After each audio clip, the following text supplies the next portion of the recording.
Good morning, church. So, a question for you. Have you ever gone to the grocery store for a quick trip to pick up a necessary item or two, only to walk out after some time with a whole bunch of items you never intended to buy? Has anyone experienced that?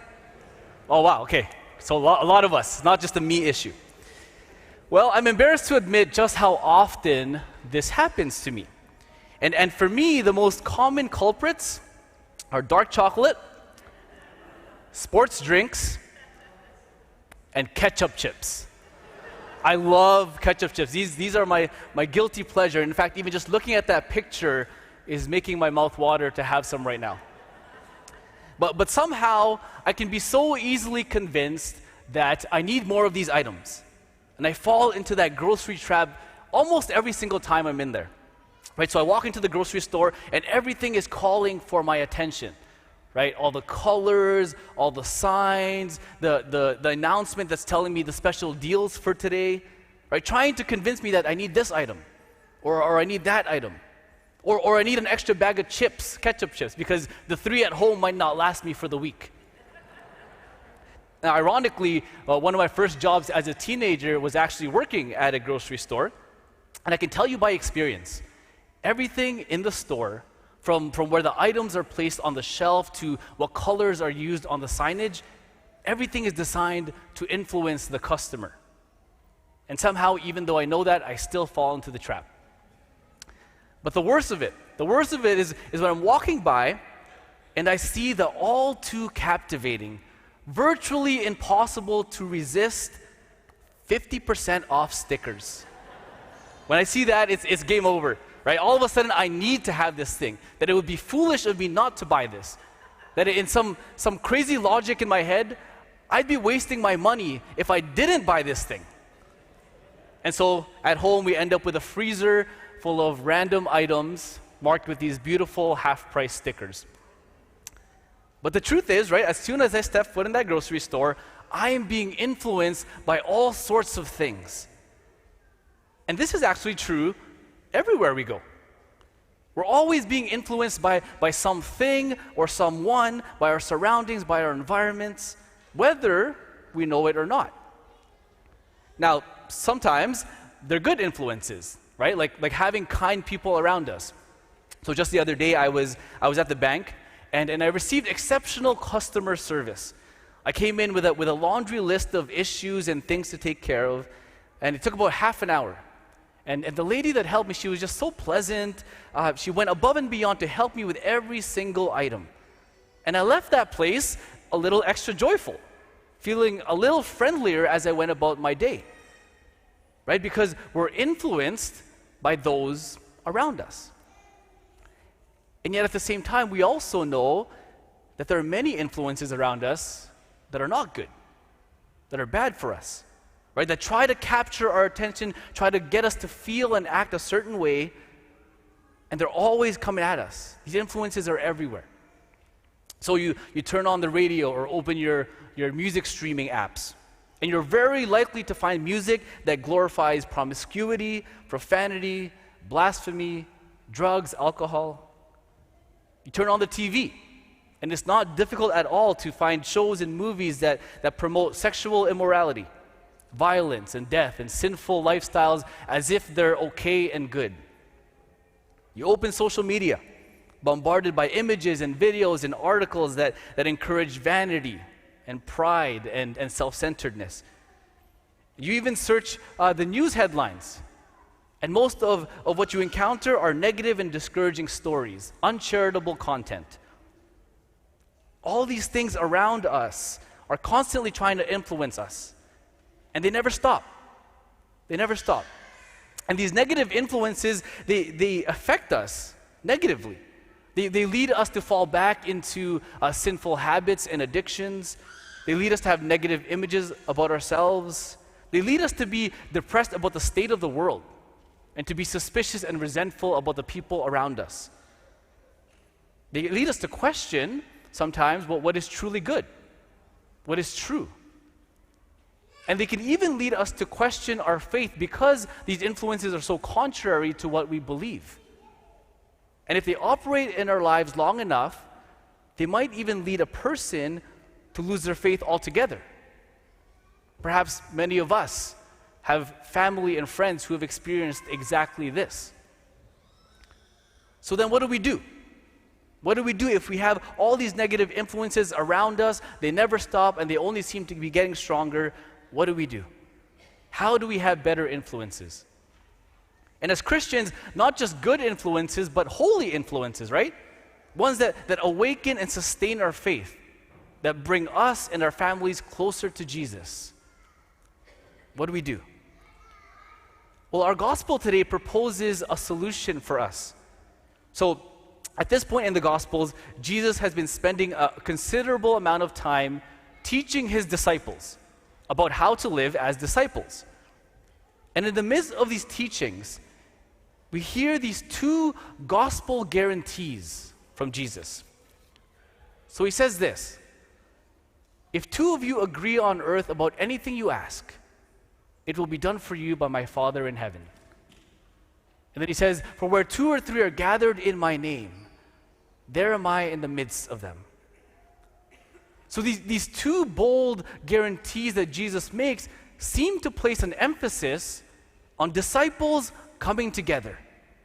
That there's something good and proper about disciples around other disciples. Why? Because to have other disciples around us is to have good influences in our life. Now, okay, on the one hand, this seems like natural logic, right? Common sense, that you are who you hang out with. We know that by experience, right? If I hang out long enough with good basketball players, I'm probably going to get better at basketball, right? Or if you hang out with me long enough, you're probably going to fall in love with ketchup chips too, right? I'm still working on Father Isaac, but he's going to get there. And so it's true, right? On a natural level, we surround ourselves with the kind of people we want to become. But there's more in what Jesus is saying here to us today that goes deeper than the natural logic. He's saying that when disciples come together, whether it's for prayer or for fellowship or doing whatever it is, but as disciples, there's a real undeniable connection with the Spirit and presence of God. So in this prayer of two disciples, there's a unique power in this joint together prayer. Because in it and through it, Jesus tells us there's a guaranteed connection with the Father. And in this coming together of disciples, Jesus tells us that his very presence is guaranteed to be there, to form us, to transform us, to be with us. And so being around other disciples, it's not just about supporting one another and helping each other get better, but it's about being in the very presence of God himself, in the midst of gathered disciples. God's presence, the only influence that is strong enough to combat all the negative influences in the world. And so in these gospel guarantees, Jesus is giving us a directive, a mandate. It's like he's telling us, this is what I want you to do. This is the way of Christian discipleship. Disciples around other disciples. Emphasizing the necessity that we need to do this if we truly want to be disciples of Jesus. If we truly want to be more and more under the influence of his Spirit. Because friends, the reality is, we don't get to choose whether we are influenced or not. But we do get to choose what influences us, what we allow to influence us. Is it things we don't want, things of the world, or is it godly things, the very presence and spirit of Jesus? And when we choose to be around fellow disciples, we are choosing the spiritual influence of God upon our life that combats and drowns out and pushes away all the negative influences that are always coming after us. Now, of course, right now we're sitting here as gathered together, a community of disciples, gathered in the name of Jesus. right? So, of course, his Spirit, His presence, His influence is here, working upon us at the Mass. But Mass is only 1 hour a week, or an hour and a half a week for here at our parish. But what about the other 23 hours of the day? The other 6 days of the week? What influences us then? What are those times like? You see, coming to Mass, as great and as necessary as it is, it's not enough. It's not enough because we know the negative influences, they don't take a break. They're always coming at us. So are we also trying to surround ourselves with other disciples in other parts and other times of our day-to-day living? Well, we need to be. We need to be, again, because this is how we put ourselves under the influence of Jesus and push away the influences we don't want. Now here at St. Benedict Parish, we're very intentional about creating the environments where we can be around other disciples. So things in the parish usually slow down and take a break for the summer, but now that we're well into the month of September, we're in a new ministry season, lots of opportunities are opening up. So kids and youth ministry is getting ready to launch. Alpha is beginning again, which we'll hear more about next week. Sacramental preparation is getting started. Our life groups and our Bible studies, most of which had paused for the summer, are revving back up. And so many opportunities in the parish, ministries in the parish are resuming activities as we move into the fall. In the last couple of weeks, we've been promoting these extra prayer times that you can come to throughout the week. Tuesday evening adoration, Wednesday all-day adoration. All of these are opportunities for us to come together as disciples and to fill our lives with the influence of Jesus. And so I challenge each of us today to ask ourselves this honest question. What are the strongest influences in my day-to-day life? Is it mostly worldly influences? Ones that don't improve my life or make me better? Or is it the influence of other disciples, and as a result, the influence of Jesus? What influences my life the most? And then ask the Lord to show you what He might be calling you to do, how He might be calling you to be more involved, to be surrounded by other disciples, to increase His presence in your day-to-day life. And I guarantee, in fact, Jesus guarantees, that you will notice the effect of surrounding yourself with other disciples, an effect on your own life, on your family, on your environment, on everything. I want to end by sharing a story. So just several weeks ago, I was talking to someone who is a part of our parish community. But for the last several years, she's been away. So years ago, she was very much a regular here at the parish, very, very connected to other parishioners, and she was involved in things happening in and around the parish. But then because of the pandemic and personal sickness and other family issues, she found herself slowly drifting away from the sacraments and from this community. Until next thing she knew, it had been several years since she stepped foot in the church. And in those years away, she was without the influence of fellow disciples.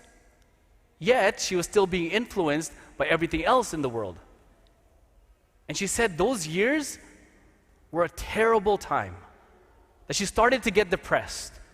She started growing in fear of going out and getting sick, and also fear of coming back to the community because she had been gone for so long. Her prayer life and faith began to weaken, and she said the longer it went, the worse it got. And then after a series of providential moments just in these recent months, where God was clearly drawing her back to the community, she returned to the parish just several weeks ago, after being gone for several years. She went to confession, she went to Mass, she received the Eucharist.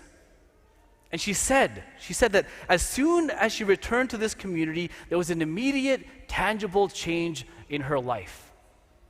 that she was overwhelmed with instant joy and peace, and she felt the presence of the Holy Spirit surround her simply by being back among fellow disciples.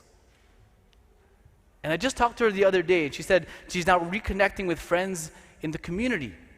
And she said that the difference in her life as a result of being around fellow disciples again is like night and day. It's incomparable what her life is like now. And so, friends, just imagine how our lives would change, how our attitudes and habits would shift, how our families would be affected if we were less and less influenced by the world and more around other disciples and constantly under the influence of the very presence of Jesus himself.